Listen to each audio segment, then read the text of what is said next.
warahmatullahi wabarakatuh. Di sini kami akan menjelaskan tentang pornografi, yang dimana di sini kami terdiri dari lima orang. Yang pertama saya sendiri sebagai moderator Elsa Selviana. Yang kedua ada Syarifah.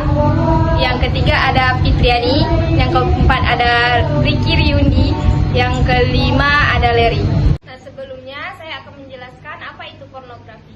Pornografi adalah gambar, sketsa, ilustrasi, foto, tulisan, suara, bunyi, gambar bergerak, animasi, kartun, percakapan, gerak tubuh, atau bentuk pesan lainnya melalui berbagai bentuk media komunikasi dan pertunjukan di muka umum yang memuat kecabulan atau eksploitasi seksual yang melanggar norma kesusilaan dalam masyarakat.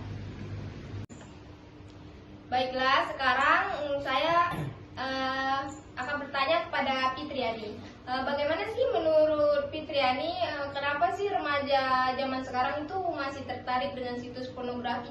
Nah, kalau menurut saya tuh masa remaja itu kan adalah masa pencarian jati diri dan masa yang rasa ingin tahunya tuh sangat tinggi gitu terhadap hal yang berkaitan dengan seksualitas. Kemajuan teknologi itu juga saat ini tuh menjadi salah satu faktor yang membuat mereka tuh mudah untuk mengakses dan menonton konten pornografi gitu, sehingga menjadi candu bagi remaja-remaja sekarang gitu. Baik, terima kasih kepada Fitri. Selanjutnya saya akan bertanya kepada Leri. Menurut Leri, apa sih dampak remaja itu yang sering menonton pornografi itu? Apa sih dampaknya menurut Leri? Menurut saya dampak-dampaknya mulai dari kerusakan sel otak, gangguan emosi mental, hingga kehilangan masa depan. Pornografi ini kan banyak macam jenisnya. Nah, contohnya itu seperti pencabulan.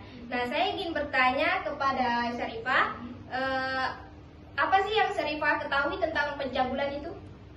Menurut saya, pencabulan itu seperti tindakan yang sewenang-wenang terhadap pihak yang lain, baik pencabulan hak asasi manusia maupun pencabulan kehormatan dan sebagainya dengan adanya unsur kekerasan di dalamnya dan ada unsur paksaan juga di dalamnya.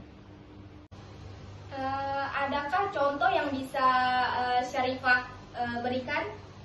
Contoh kasusnya seperti kasus pencabulan anak di bawah umur dalam beberapa bulan ini banyak terjadi di Kota Batam, yang mana polisi menindak 4 kasus pencabulan yang rata-rata pelakunya merupakan orang terdekat seperti tetangga dan pacarnya.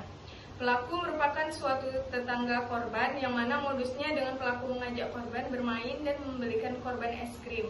Setelah itu dalam kasus ini terdapat sebuah ancaman, yang mana korban ini diancam untuk menggunakan pisau agar tidak memberitahu kejadian tersebut kepada orang tuanya.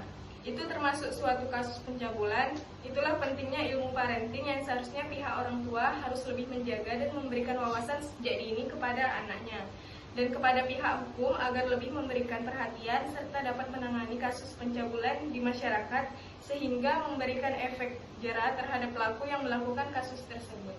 Baik, terima kasih Syarifah. Nah, selanjutnya saya akan bertanya kepada Ricky.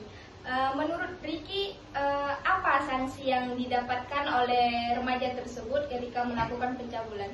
Menurut saya, di dalam pasal 81 Undang-Undang Perlindungan Anak tahun 2004 nomor 34 tersebut ada 3 hal yang menjadi sorotan. Hal utama yang disoroti adalah pelaku pencabulan akan dikenai sanksi pidana penjara paling singkat 5 tahun dan paling lama 15 tahun serta denda paling banyak 5 miliar. Baik, terima kasih Ricky.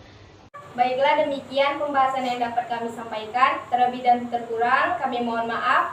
Kami tutup dengan Assalamualaikum warahmatullahi wabarakatuh.